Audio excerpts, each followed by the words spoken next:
This whole week had went by so fast, I didn't really know what happened to it. So grab yourself a cup of coffee or a drink if you prefer.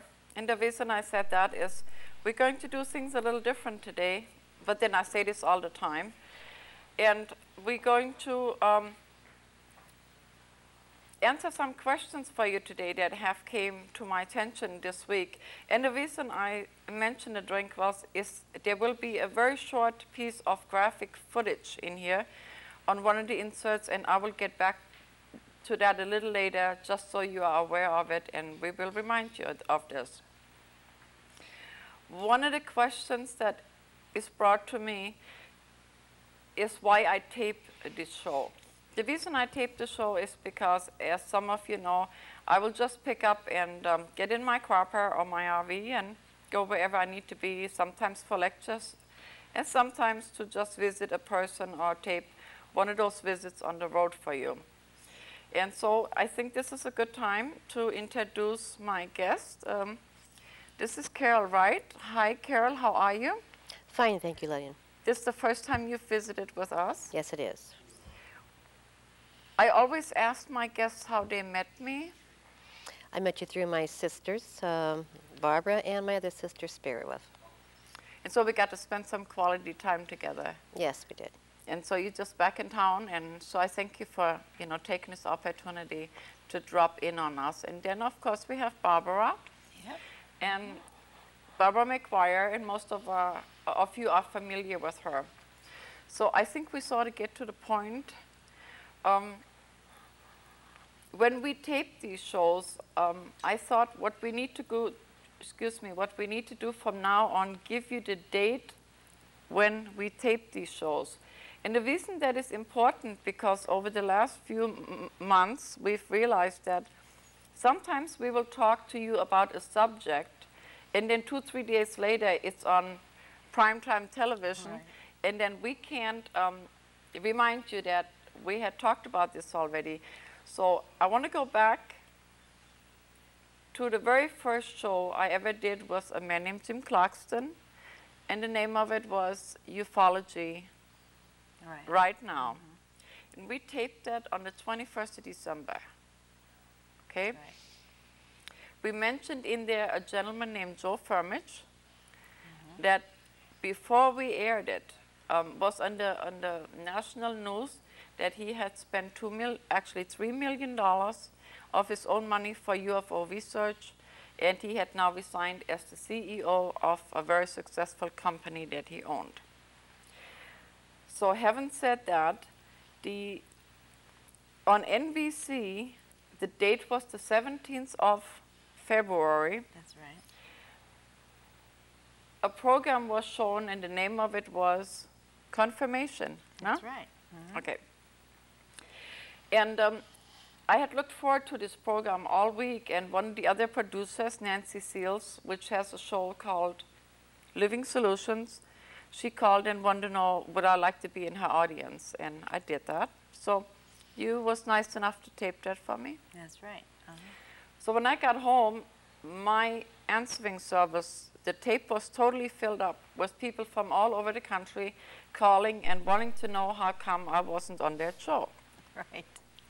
And the reason they asked that question is because they recognized all the people there that I talked about in the book that I wrote. And the moral of the story is, and I mentioned Derrell Sims occasionally. And so, of course, I wasn't there, it wasn't necessary. And a lot of questions was raised during this NBC show. And so what we thought we'd do today is go back in time a little bit and get you acquainted with Derrell Sims, for instance, and Al Bialik before you saw all this on prime time. Right. I have a friend, her name is Brenda Roberts. She has a show called Journey. And she allowed me to use clips or her show in entirety, she said, to bring this information to you. And so we want to thank Brenda in advance. Yes. And so what we're going to do is, you don't know Derrell, do you? No, I've never met Derrell. Okay, well. Derrel is the gentleman that I refer to as the alien hunter. He's been a researcher for over 30 years. And in 1995, Brenda did an interview with him where he gave his thoughts on the subject and his research. And he also gave her a clip of his first implant removal. And that's the little graphic piece of clip that I was trying to tell you about. It is only maybe a minute and a half, and they take implants out of a toe, and I believe it's a piece of an arm. So it's not too graphic, but I'm required to tell you about this. Also, the interview was taken outside at the Seattle Center, so it's a little windy. And at one time, during this surgery part, you will hear a baby. And I would like to let you know this baby was not present during the surgery. The baby was there in the studio when that was filmed. So what I believe we want to do now, unless you wanted to add something? No, that covers it. That covers it? Yeah, Okay. We would like to share the Derrell Sims interview with you, and also included in that insert is the implant removal, which we had shared with you in 1996 to TCTV. And so in case you missed it, here it is again. So could we play that with the audio, please? Maybe our government may be even working with another race, another civilization. Any feel, even sometimes abductees feel that there is an ultimate goal in mind, you know, out of all that's going on. Do you have any feel from working with the people?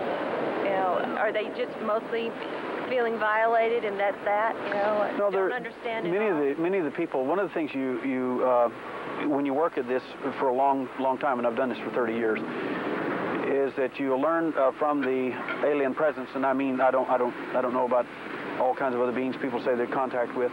I'm talking about the primary ones that are often described with large black eyes, wraparound eyes, and abduct people at night. The people you're working with are just often people are many of our people are involved with that as well. And the thing is that, and I think Bud Hopkins and a number of other people will agree incessantly, is these beings lie, and they lie consistently. And when Newsman asked me, he said, "You mean the government?" And I said, "What's the difference?" I said, "If you're not getting the truth from people, it doesn't make any difference." I said, "But I suspect if the government ever was involved with these beings, and I don't know that they are, if in fact they have and are, then they found out the truth that we know as well. They cannot be trusted, and they will never tell you the truth. They are in fact like an intelligence community, and I was there. There are two reasons we kept secrets in the company. One of the reasons was because we had something to hide, and second is because we were vulnerable because of that. Right. I don't think the alien presence is any difference, and that's the reason they're not going to tell you why they're here, the real reason. Out of thousands of abductees and thousands of contactees, you can't get consistent answers of where these beings are from. They tell you one story, tell the next one another story. So what does that mean? If you don't know the messenger, you don't know the message, and that's my view of it. Now, there's so many different types, supposedly, that are being described. Yes. Could be lots of agendas out there. That's possible. That's entirely possible. One of the common things I hear quite frequently is that, like, the little grays are evil, and the doctor types are better, and the taller ones that are, it seem to look very similar to them, but just taller, and the Nordic types, the more human-like, are real benevolent, and so on. Well, the only problem I have with that is we have, not just in our cases, but other researchers too, where the same beings all show up on the same craft, doing remarkable things, some of them quite traumatic and leaving scars and all kinds of terrible things on people. What is that supposed to mean? Yeah. How do I reinterpret that? So it makes me think that someone's had contact with one and it left them with a screen memory or a false memory. And I don't mean a false memory syndrome. I mean simply a memory that was installed that we are here to help you save your planet, fix your ozone holes and things like that. When in fact you've been here for at least 6,000 years and you haven't done any of that. Now what's the problem? I mean, all we've got is a bunch of mutilated cattle and some other things laying around the neighborhood and implants and things and people, and you're still not telling us what's going on. So I'd like to know what's going on. I'd like to know what the agenda is. Why don't they show up and talk to a group of us out in a location? Good night, there are people that will volunteer for this abduction stuff. Volunteer for it. Oh, absolutely. So why don't they pick them up and leave the people alone that don't want this sort of thing? They don't. They're not interested. They're not pretty interested. random in some cases. In some cases, too, it seems almost to be a response. It could be. The abductions could be random. Certainly, we don't have all the evidence yet, but our research is indicating that there are 6 reasons that they, in fact, pick people up, or there may be a lot more reasons than that, but they seem to be very specifically interested in just certain people. And in fact, in the genetic lines of these people, I find that rather curious. We're finding some incredible stats out. 31% of the abductees have procaine allergies. This is an extremely rare allergy. Some of the abductees will fluoresce. If you use a black light on them in a particular way, you can actually find, in some rare cases, fluorescence on abductees. This is not something they've bumped into or painted on themselves. It's subdermal. We're finding all kinds of incredible things about these people and what's happening. Do you think it's a result of the abduction, or it is a reason for the abduction? Because they're already like that. We think that the fluorescence is a result of the abductions themselves because, number one, through some tests and things that we've done, the indications are that these people did not have the fluorescence before the event, and we have some pretty good evidence of that. Now, as you're working with these people, I understand that you've been approached by some network media. We are going to start hearing what you're doing, your type of investigation more, and the general public. What do you think the reaction is going to be? I think it's going to be quite positive, and I'll tell you why. One is because we're not out there, and I'm not belittling anyone who does. I'm just saying that if you don't use science in the medical realm as the basis of your understanding, you're going to be out there with voodoo, so to speak, and people just are not buying into that. I mean, you know, that went out a couple of 100 years ago in case people haven't noticed. And if you have a scientific and a medical basis to begin with, what you will have at that point is a baseline to function from. I mean, a lady came to me yesterday and made the statement, she says, well, I think they've done this etherically, and I said, sugar, that's fine, but if you come up with a carcinoma and you got 6 months to live, I actually think you'll probably visit your doctor and not somebody who's going to treat you for etheric implants of some kind. And she said, that's true. I said, that's where I'm coming from. I'm not saying that what you're saying may not have some merit. I don't know. I said, what I'm saying is we have to start from a little better ground than that. I said, then wherever it leads from there, that's fine. But we have to start at a scientific basis, I believe. And there again, that's what we need to be doing.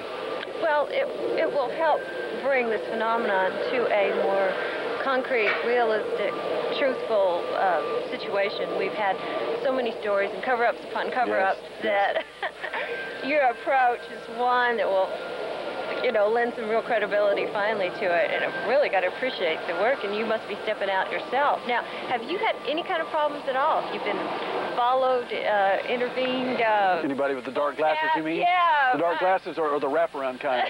Exactly. No, I've not had any interventions by the government. Nobody has secretly approached me or anything. One gentleman said that they're here to save us and we're going to call them down and everything, and he said that everybody that didn't believe that they're here to save us and help us and do all that was a government agent. And I got really upset because I was presenting a scientific paper at that same meeting, and I said, really? I said, where's my check? When am I going to get paid? Yeah, for all that you're doing, exactly. Yeah. So if I'm a government agent, where's my check? And I just didn't get paid. I can't figure that out. So my question is not so much whether they're good or evil. My question really is if you don't know the messenger, you don't know the message. And I think that's really where we need to be. And if they're not prepared to tell us, then we need to be questioning everything at this point. I mean, if I have things like that in my body, I would want to know who put them there and why. Exactly. I want to know. Right. Do you think this might lead to some physical contact and communication? Well, maybe they want to come back to pick up their stuff. I don't know. Well, right. I hope so. I hope they try to come back and get them. Do you think they're aware? They're aware of these abductees having these taken out of their body? Yes, they are. I think they are. Okay. Has there been any further communication or kind of contact or abductions after an abductee has had the surgery? All the people that are involved in the surgeries remarked that when I announced that these objects were going to be removed, that the objects hurt. And this lady said the first time I noticed where they were in my body, it's because they began to hurt and swelling began to occur after the surgery. She walked out of there after I used hypnotic anesthesia with her, and she never even used the medication. It was provider post-op medication. She didn't need it. She was at work. That was Saturday. She was at work Monday morning. Fine. The other guy took about two weeks to heal up, which would be normal for the kind of surgery they did on him. We did not use hypnotic anesthesia with him. He just did a normal process. So we're doing some tests there as well. But I suspect that they know that that's all happening, and the people have not reported any further contact by beings or anything like that. Interesting enough, the gentleman did see a UFO and filmed it 3 nights in a row right inside the little community in which he lives, and sent me a copy of the film. And it was there for hours. If it's a helicopter, it's a real interesting helicopter. Is it? It was there for a long time. And another UFO came down, and they were flashing lights at each other and all that sort of thing. You know, people like myself working in the media, and you, investigators all over, I work with the National UFO Reporting Center Hotline, which is based here in Seattle. We are attempting to pull from all these contactees, people that are getting photographs, video footage, the proof. We want to show, you know, to the best of our ability that this photo is real, you know, that this phenomena is occurring. And, you know, as you go out and about, spreading the word, you know, there's some realism in what you're finding, too. You've got something to show. We're going to look at the implants that Derrell Sims has now, and his explanations of what they possibly might be and who they came from. So, Derrell, I'd like for you to share your box with us. Share my implants. Yes. We'll do this way. Basically, what these represent are surgeries and also objects that were obtained from other people in under different circumstances. Some of which are quite remarkable, and we're very excited in what we found today. We have some nasal implants that were sent to me by a lady that came out of her little girl's nose. They're 0.21 micrometers in size, the size of a very fine-tipped pin. They're brilliant gold. We thought they might be silver, but they're not. So we're real surprised at Some that. of these, do they go beyond technology that we know about as far as... We don't know at this point, and the reason I inject that so quickly is because I'm quick to say that number one, we don't know what they are, and we don't know how they got where they're at. We know the biology of some of these are rather remarkable surrounding the objects themselves. Many of them are metallic, and some of them are not. So we have a wide assortment here, and we're very interested to find out what these are, where they came from, and who did that, and what they do. I appreciate your approach, because you're taking the very hardline scientific approach, physical evidence, and proving it. Thank you so much. So thank you for that. Thank you. Show you actual clips of a video produced by Derrell Sims of the surgical removal of alleged alien implants from 2 separate individuals. These individuals are volunteers. They are believed to be abductees who came forward, and on a volunteer basis also, the surgeons have freely given their time to assist in removing these implants. This is graphic footage, so I do want to warn you again. And we do want to show you, first of all, the removal of an implant from a woman's toe, and then from a forearm of a man. And I want you to note that the very same objects appear to come out from both of these individuals. So pay attention here, if you can.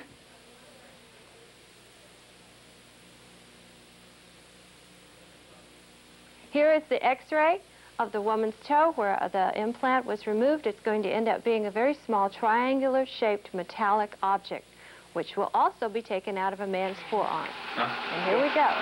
My hands short. Feet too. The feet? No, what's that? That's it. I got it. That's it. You got it? Yeah, bring the fresh sponge. It'll be a rush. That's it. Put it up next to the camera here. And we took tissue around it as well. Okay. It looks like a triangle thing. Yeah, it looks like a T-shaped object, and tilt it this way a little. The reason that it's apparently so difficult to see outside is that a layer of abnormal fibrous tissue has grown all around it. Right. And it is a triangular object. Can you pick it up and, I mean, wait till he gets his hand out of there. Yeah. Yeah. Is it flat on one side? Is it flat on both sides? It appears to be flat on both sides. Now let's measure it. We have this is a measuring calibrate on here on the scalpel blade. So we're going to measure it also now. Okay. A little bit, so you can get it on film here. The cross measurement is 1/2 centimeter. Can you see that measurement? Yeah, I see it. This is from the 0 to the half. And then the other direction, let me do it this way. I see it, yeah. Measures also about ½ a centimeter, so there it is. Got it, okay. It wasn't underneath the skin, it's next to the bone. Okay, now let's see what it is. Let's see what it looks like. See it. Put it down here. Got it. I can't see it. Put it on something. Yeah. Put it over there so we can see it. What is it? Let's see what it looks like.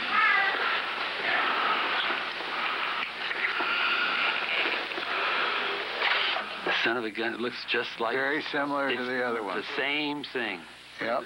Same thing. Let's That's single piece, seed-like.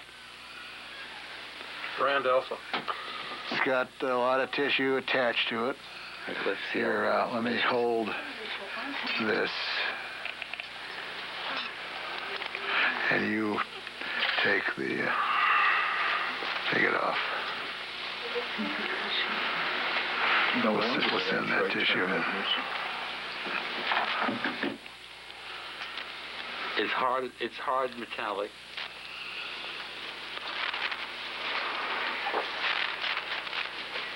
Where's that other pickup? Here. There you go. Okay. You did it, Pat. It's out. And it wasn't where you were pressing. I'm going to shoot you. It wasn't? No. About an inch away. That's what threw me off. It's almost out. Well, I've been known to make mistakes before. No. I remember one in 1968. Yes, maybe leave some of the tissue around it. I will just want enough to go to another source. You know, you might be right. I'll shoot you. Or was it 65? There we go. No, the physical contact was in 68. Oh. That's when we was talking to each other. Imagine. Yeah, leave it. That's good. Yeah, let's leave it. We'll send this in. Let's All right, Denise. It just popped into my head, you know. take this. This will be the soft tissue specimen. Yes. I know. No, I'm not psychic. I'm You just leave it on the tray and I'll do it in the wall. Okay, now here's a measurement. Same thing. It runs, 4 millimeters in length good. God. by about 2 millimeters 2.5. in width. Something If the toe or even any part of the body, foreign body, that small, and that's exactly why they put it in so small, so you could not find it. This was buried underneath the bone in heavy, heavy tissue. The only way that we found a lot of devitalized tissue around it, like a bluish, brownish devitalized. It's not soft and white and yellowish and good, or white like tendon. So it was surrounded by. It'd be interesting to see what this other gentleman has, if it corresponds to what you have had. So that's an excellent way of comparison. I'm glad you did them both together. That was wise. So you're getting it from the medical view as well as from the other side as well. If you crush it, then you destroy that which was a part of it. So he's very, very careful. He caught that. We didn't want to crush it. How long did it take? I think that's an excellent time for that kind of tissue. Yeah, whoever said this is looking for a needle in a haystack, absolutely correct. But we got it. That's the important thing. The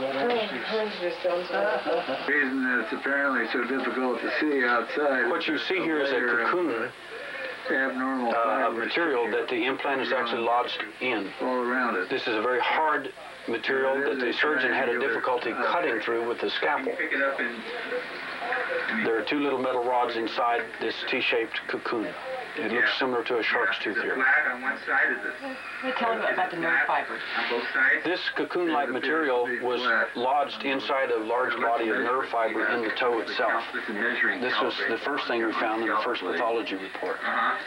The second pathology report shows this cocoon-like material. I checked the material for fluorescence and found it fluorescing in 3 locations.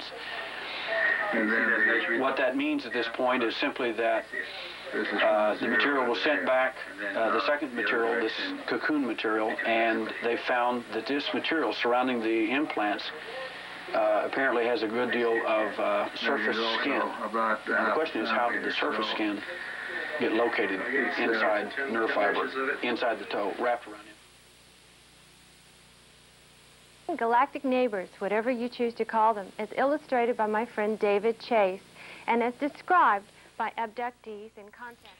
Well, we was happy to be able to share that with you, and we watched it right along with you. So what I have here, I was going to tell you about that in the beginning. This is an African fly swatter. And so it got a little hot, so we were just kind of, what's that word, warding off? Warding off. Thank you. Warding off things that didn't belong here in case we did have visitors. And of course I'm kidding, but that's okay. As you can see, Derrel has had a little more hair in 1996, and again, that is the video that we showed to you at that time. And today's date is the 22nd of February, no? Mm-hmm. Now, we all had experiences with abductees. On the NBC special, Bud Hopkins, Yes. they illustrated how some of these abductions was going to take place. And we decided that that might be so, but in the cases that we dealt with, it was a little different, wasn't it? Yes, I think each case is, kind of different anyway. Yeah, a lot of people experience similar things, but not exactly the same thing. Not exactly. We did find that when implants are removed, whether surgically or otherwise, you do miss it, and that is correct. And I talk about all these things in my book, and the moral of the story is.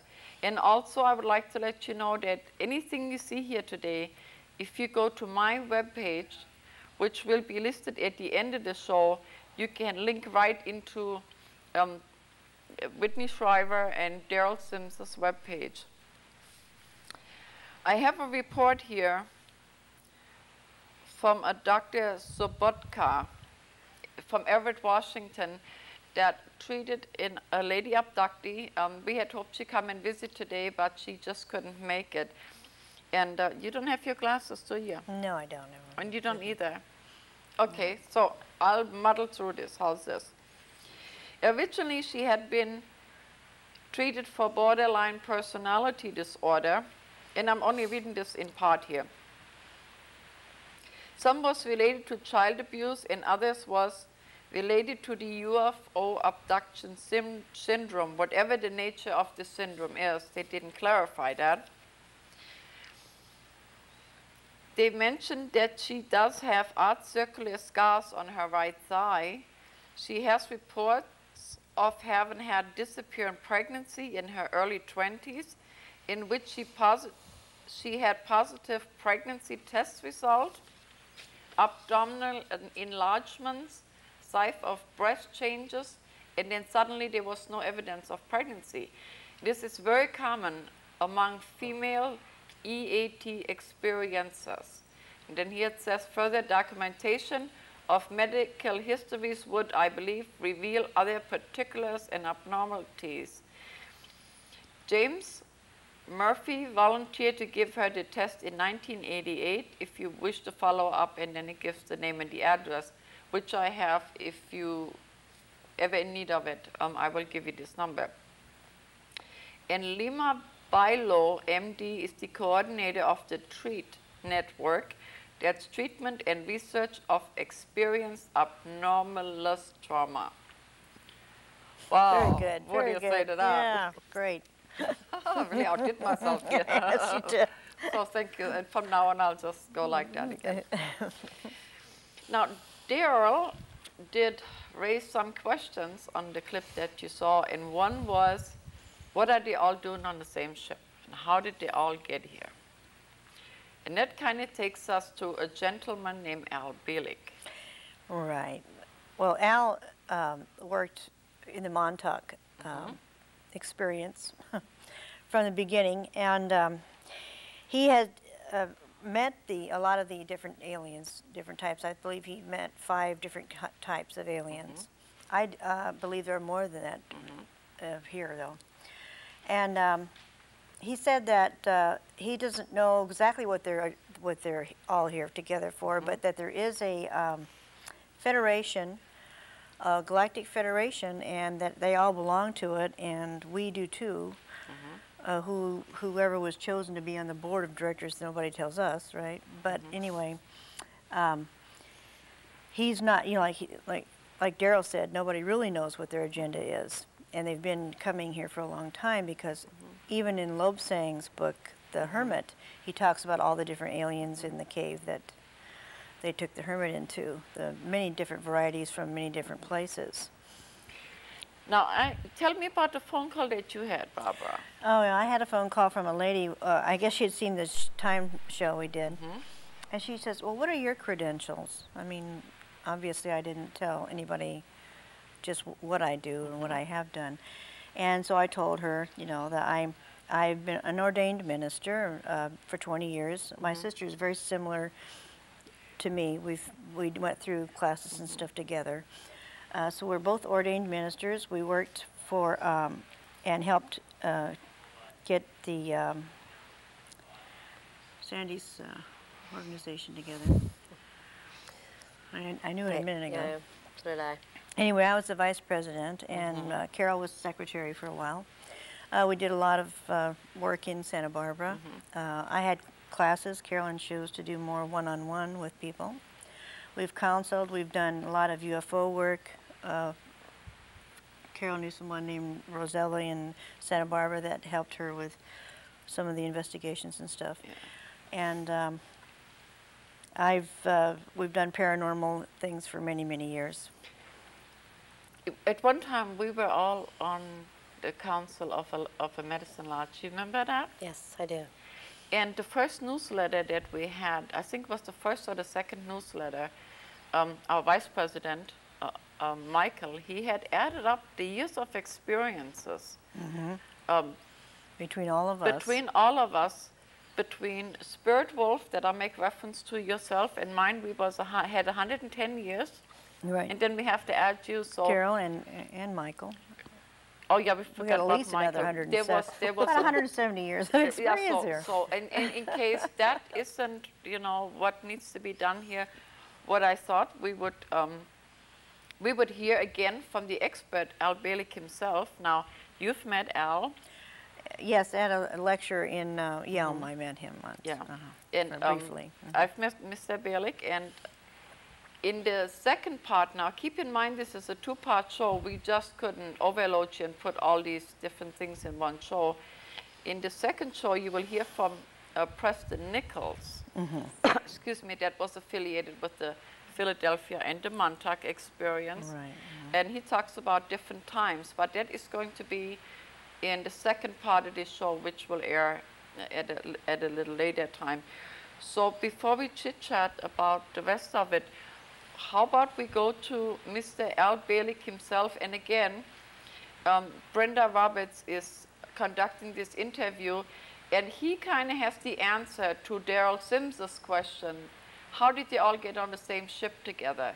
So would you be nice enough to roll that with the audio, please? Enter the extraterrestrial. Into the extraterrestrial. They had entered the Earth long ago, but in the 1940s, late 40s into the early 50s, there was an enormous run-in to the United States, or most of the world, of ETs and UFOs overflying the White House and other places. Finally, a large number landed at Edwards Air Force Base in California. The president was invited out to see these people in their ships. And they literally challenged the government. It says, if you think you know so much, try and cut our ships apart or take them apart or do anything with them. Oh, imagine. And the government and the best scientists couldn't touch them. The military panicked, and the advisors to the president panicked, And they said, we got to do something about this. Let's make an agreement with the aliens. And since they want an agreement, we'll make one. Whatever they want, make it, if it's reasonable, we'll give it to them, accept it. We want to buy time to figure out what to do with these guys. Yeah, really. What they're going to do with us? Well, what they're going to do with us, exactly. True. So the agreement was made. It was signed by Eisenhower in 1954. A special underground bases were to be given to them, which would be built by us, some 75 of them, starting in 1959. And a whole underground base system, an underground railroad system, and so forth. But this was the entrance for large numbers of ETs and special ones, which have a great deal of technical expertise. They became part of the Montauk Project by government agreement.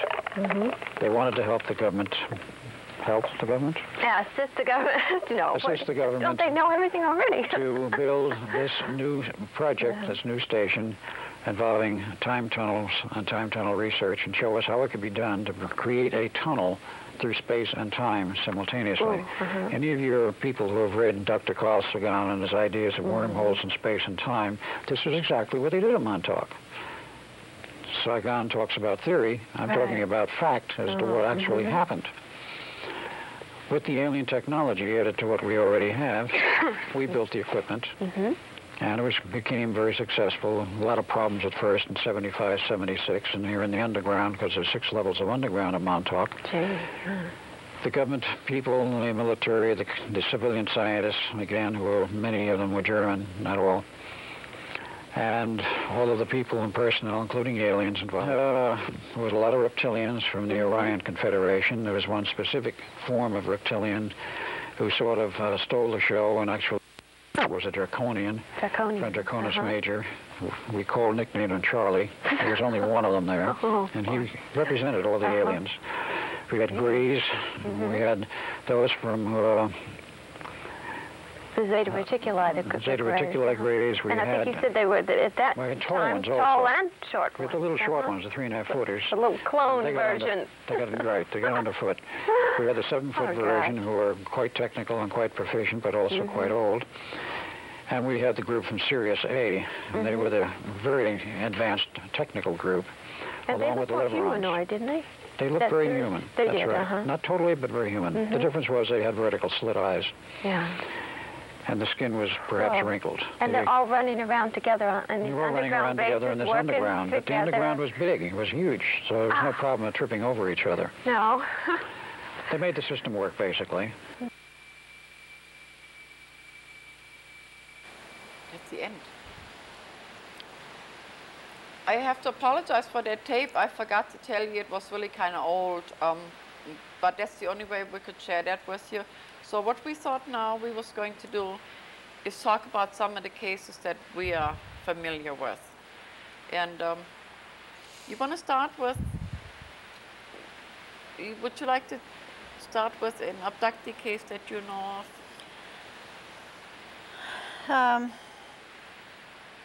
Well, I know of a man who was abducted. He came to get some counseling. And he was taken, of course, without his permission. And after we went through the hypnosis and everything, we found out that he had been taken when he was a child, and he's moved a lot, but they followed him all over the place, and just took him whenever they felt like it, and did experiments on him. And they've also took sperm, and so he knows he has children. He was very traumatized by it, and I told him about a group of people. This was in Santa Barbara that were going through counseling, and so they all got together. He started feeling much better after a while about it, knowing he wasn't the only one that this was happening to, because people feel so isolated. Because if they say anything, they get, laughed at and so forth. So just taking someone like that very seriously and helping them, counseling them and helping them is really a godsend to them. So he was, he said that after he had a vasectomy, they quit abducting him. Oh. So he figured that they were, after the reproductive part of himself, so. he hadn't had any problem with it for about 2 years, the last time I heard. Now, excuse me, I had an acquaintance that had similar problems, but a little different. And again, in that NBC special, it talked about sperm donors, and they showed physical contact and things like that. Now, the gentleman that we were acquainted with had a little different story to tell. Originally, he had came to see me on something altogether different. And then he was really rattled and showed up one day, and this is the story that he told. And I have no reason to doubt this because he told it to a lot of people over a very long period of time. He was a single man, and sometimes he had a girlfriend, sometimes he didn't. So that one particular day, he said he had 2 beers. 2 beers. Right. And which wasn't a lot of alcohol for him. And he decided to go to see one of the ladies at night in Tillicum. And Tillicum is a little town towards Tacoma. So he went there, and he was a beautiful woman that he picked. And whoops, I'm sorry. And the lady had, on her chest, it looked like a fishnet skin, stocking type thing, and he thought it was part of her attire. Right. Okay. Well, eventually she turned like that all over. Right. And she turned into a reptilian. Yes. Okay. Well, needless to say, he wasn't planning on going back there very soon, but he did go back the next day to speak to this lady, and of course, she wasn't there. Okay. He was very traumatized over that, and he had no one to talk to because, first of all, people wouldn't understood his motives. His motives was some of them for having went there anyway. About 4 or 5 months later, his circumstances changed because of his, state of mind, and he moved into a little motor home not too far from where I live. And he used to come over in the morning and said something was on top of his house saying, tap, tap, tap. Right. And that one night, he actually got into a fight with some of these beings. And he said he had chased them away. And then he sat in a fetal position at my house for several hours. And that's when I called in the troops, He was very traumatized. to come and help me. Then what happened is, he said, I have to go to the store, I have to go to the store. He went to a paint shop, no? The artist yeah. artist shop. How big do you think, what do you think, how big that? Gosh, at least 3 feet by 4 feet, so it was big. It was huge. It was big, it might be 5 feet. Yeah. It wasn't a canvas, it was sort of like a cardboard. And then like a poster someone would do. Then he pasted things all over it, and then he started to paint. Right. Do you remember what he painted? He painted aliens, different types of aliens, didn't he? Yeah. Reptilians, he painted Mount Rainier. Yes, he did. The pyramids. Yeah. And this man painted 5 days. Yep, didn't stop. He didn't stop. He didn't want to eat, he didn't want to sleep. And then as soon as he was all done with it, he went on a drunk. Yep, yeah, I did. And he still is on a drunk. That's right. So how many years ago was that? That's been at least 4 years ago, hasn't it? Yeah. So that's one of the cases that wasn't handled so well. Now I understand you have something you can share with us too? Well, I know of a lady.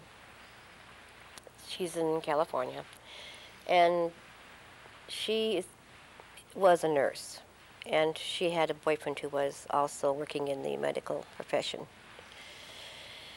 And she was being abducted, and she wound up pregnant. She knew she was pregnant because she's a nurse. So, until 3 months. And then after 3 months, she wasn't pregnant anymore. That seems to be the key thing, 3 months. Yeah. So, things were happening to her. She was noticing that there was black helicopters coming around her house. Her phone was being tapped or breaking in. Her home was being broken into. And she was just totally being harassed. And she got tired of it, moved on, and tried to move to places that didn't matter. Where she went, they found her. On one occasion, they took her to the ship and put a child into her arms and told her that it was hers. And they wanted her to love it and hold it and to suckle the baby. And she wouldn't do that, but she did hold it. And they told her that she had more than one child, that was hers. And this woman was, well, extremely traumatized, of course. And it was not easy getting interview from her. Once she started opening up, she, you know, it helped her a lot. But she had in her home, and they were still doing, the last time I heard, that was like in the middle of her living room. It was like a vortex. You would stick your hand in, and it would disappear. Come back out, so she tried to stay away from it.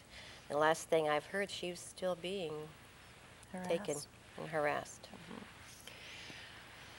Now, the name of the show is in answer to your question. So we all speculate why this is going on. So in the Montauk books, it sort of explains why that's going on, doesn't it? Either one of you can answer here. I don't think it explains that in the Montauk book as much. I think the Philadelphia conspiracy, it explains it more, and that's with Brad Steiger and Al Bielek wrote that one. Oh, that's how I ended up with the Montauk, same author. Yeah, the same Mr. Bielek you was just seen on an interview. Yeah. Yeah, and I don't remember exactly why he says that they're being. He says that they have their own agenda also, and they're really very secretive about what they're doing. Which I think that Mr. Sims was very right on when he said, "Why don't they tell us the truth?" You know. I mean, if they're doing something to help the planet, they haven't done it yet, and they've been here for thousands of years. So what are they doing? And what is their agenda for us? Or are we in their agenda? You know. Well, from what I understand, we have, the treaties have been made in exchange for technology, which we will deal with in the second part of the show. And myself being a contactee, I prefer that word. I've noticed, I've never had these ugly experiences or scary ones. I've always told people that they are shapeshifters. A shapeshifter is something that changes takes on the form of a person or a thing. And so my experiences have been more like a dream, you know. And I do talk about that in the book that I wrote, and the moral of the story is, in a very light way. So we really don't have solutions for you today. We just wanted to expand on some of these things. And in the second part, we will cover the time jumps. And let's see, the time jumps. And what was the other one? I wrote this down. There was so much of it. And a gentleman named Mr. Adair, he did some things at White Sands for the government. We have never been in the studio to tape anything without hail, rain, snow. So sometimes the microphones are very sensitive. So if you hear weird things, they were probably the weather. We try to insert things in this program sometimes to see if you're paying attention. So if you found something that absolutely didn't belong there, you call us and see if we put it there or someone else did. Right. Which has happened. Has happened. Which has happened also. And now it's really quiet up here again. On a personal note, do you have anything that you would want to say to people? Well, I was very happy about the TV show on Channel 5 the other day, because it said things that we've been saying. And you know, that's what I would say is just open your mind, watch these things, because there are going to be a lot more coming out about it. That's what I would say, you know. You have any thoughts on that? Oh, I just say, don't be so egotistical to think that in the huge universe, we're the only planet with intelligent life. That goes beyond ego. Yeah, we're so tiny that. Right. Yeah. Think about it. And we are being made aware of it more and more now, so it you know, it becomes normal. And of course, we don't, like I said, we don't have the solutions, but for the time being, if we could kind of coexist, and sometimes suggest that someone ask for permission, and which I did. That's why I don't have scary experiences that I remember. And I would like to add, all the abductees that got in contact with us or visited, they were not hypnotized. They remembered this on their own. That's right. They remembered first. If they Exactly. If they needed to be relaxed, we relaxed them because Carol and I are hypnotherapists, but we don't hypnotize them and start asking them questions. They have to remember something first. Yeah. And the earth is like a garden, and sometimes we have to pull the weeds in order for the flowers to grow.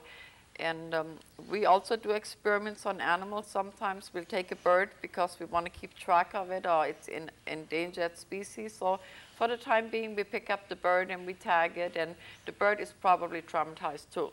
But then we just let it loose and say fly away, and eventually the bird will forget that you tagged it, you know. All right. And so if we could kind of look at it like that, because we are all equally important in the universe. Yes. So who knows what it is that we are part to, even though we would like to know, because that's the way we think. That's right. You know, I'm content with knowing that whatever it is I'm supposed to do, I'm part of it. And so I don't get too bent out of shape. Sometimes we have a nosebleed or something, and that is physical too. And there are doctors that are very understanding. There are therapists that can help you. There are books out there. However, there are some people that, in our opinion, don't know what they're talking about. And so we always try to share things with you that can be verified and backed up. And we don't want to confuse you. We like to clarify things for you. A week is a long time to get the rest of these answers, but I'm sorry about that. So I suppose you could just plan for it. And what was I going to say? It comes on Thursday nights at 9 o'clock and Friday morning at 11 o'clock. That's right. That's why we got to keep track of these dates. Half the time I don't know what time it is, but we're going to cover that in the next one. And one more little story here. Barbara and I went back to Aberdeen the other day. And then what? We walked into the place we were going to do some readings and things, and first thing this one lady said was about the time warp between Olympia and Aberdeen. Yeah, and we will hear from her in the next show. What I really was getting at is what happened to your car. Oh, my compass went berserk and has never been the same since. So we are still going southwest, and it just got stuck. So I can only go south or southwest. I can't go north anymore. But it just doesn't do it. So if there's a genius out there that knows how to fix compasses, we'd like to hear from you. And keep the phone calls coming. We appreciate hearing from you, and we will try to answer all your questions. We will cover the mail at another time. There just isn't enough time, and there has been mail. And again, we really appreciate you supporting us. The friends in Anchorage, in Colorado, and all the other places. And just keep the questions and the answers coming. So if you run into something interesting, let us know. We will cover it if we can. A lot of response on the wing makers. A lot of information is coming from other sources, and we will get back to that. And Carol is somewhat of a specialist on Egypt, and you promised to come back at another time. Yes, certainly. And we're going to look at some of your things. I enjoy it. Yeah. We hope we didn't upset you too much with our conversation here. But the fact remains, this is part of reality, whether we're into it or not. Unfortunately, we can't change that. So the best thing we can do is go with the flow, as we call it. And life is really grand if we just go with it and cut down on the stress. And Do you have any stress remedies, like instant? Well, I think if you just look at the sky sometimes, if you can see it past the rain, look at the sky, look at nature itself just for a minute. Just think and draw in a deep breath and say, gosh, this is probably one of the most beautiful places in the world. And Carol, you're going to get the last word on the next show because we're sort of out of time. We want to thank you for visiting with us, and we see you next time. Bye.